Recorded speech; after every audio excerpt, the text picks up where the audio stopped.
बिस्मिल्लाहिर्रहमानिर्रहीम। अस्सलाम वालेकुम। Welcome to my channel with Mrs Fahad. कैसे हैं आप लोग? आई होप कि सब खैरियत से होंगे और अल्लाह पाक इसी तरीके से हम सबको अपने ज़मान में रखे और इस ख़तरनाक कोरोना जैसी बीमारी से जो है हम सबको महफूज रखे, आमीन। तो व्यूअर्स, चलते हैं आज की रेसिपी की तरफ। आज मैं बनाऊंगी चिकन के ज़बरदस्त से चपली कबाब।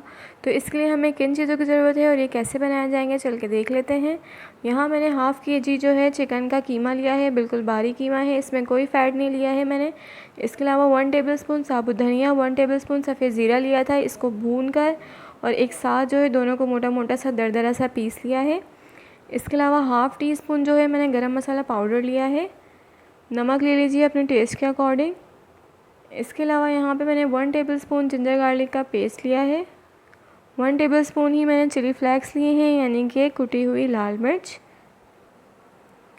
इसके अलावा 4 टेबलस्पून यहाँ पे मैंने बेसन लिया है। ये भुना हुआ बेसन है, आप लोग भी भुना हुआ बेसन यूज़ करिएगा। इसके अलावा 2 टेबलस्पून मैंने अनारदाना लिया है, इसे मैंने धो के खुश्क कर लिया था। एक गड्डी मेरे पास हरा धनिया था, इसे मैंने बारीक बारीक सा कट कर लिया है, बिल्कुल फ़ाइन। इसके अलावा 2 अदद मेरे पास जो है हरी प्याज थी और इसे मैंने बारीक बारीक सा कट कर लिया है। मैं हरी प्याज यूज़ कर रही हूँ, आपको नहीं पसंद तो आप नॉर्मल प्याज भी यूज़ कर सकते हैं। मीडियम साइज़ का टमाटर था, हाफ़ वो कट कर लिया है। 3 से 4 अदद हरी मिर्चें थी, इसे बारीक बारीक सा चॉप कर लिया है। एक अदद मैं अंडा यूज़ करूँगी।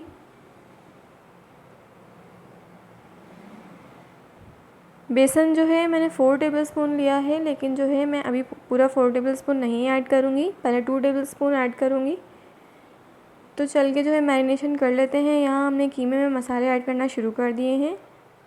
चिली फ्लेक्स ऐड करेंगे, जिंजर गार्लिक पेस्ट ऐड करेंगे। इसी तरीके से एक करके अपने तमाम जो है इंग्रेडिएंट्स के मसाले जो है वो और वेजीज ऐड कर देंगे इसमें अच्छे से। मसाले अपने हिसाब से कम या ज़्यादा भी कर सकते हैं, लेकिन मेरे हिसाब से ये बिल्कुल परफेक्ट स्पाइसेस हैं। ना ही ये इतने स्पाइसी बनेंगे और ना ही इतने फीके बनेंगे, बिल्कुल नॉर्मल स्पाइस है कि हर बंदा इजीली इसे खा सके। तो ये देखिए, बेसन में 2 टेबलस्पून अभी ऐड कर रही हूँ। अगर मुझे नीड हुई आगे और तो फिर मैं और ऐड करूँगी। अंडा ऐड करूँगी इसमें।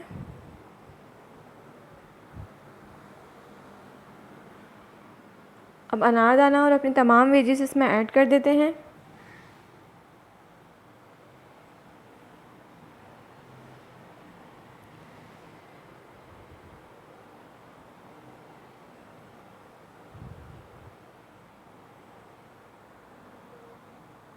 अच्छे से हाथों की मदद से इसे मिक्स कर लूँगी मैं।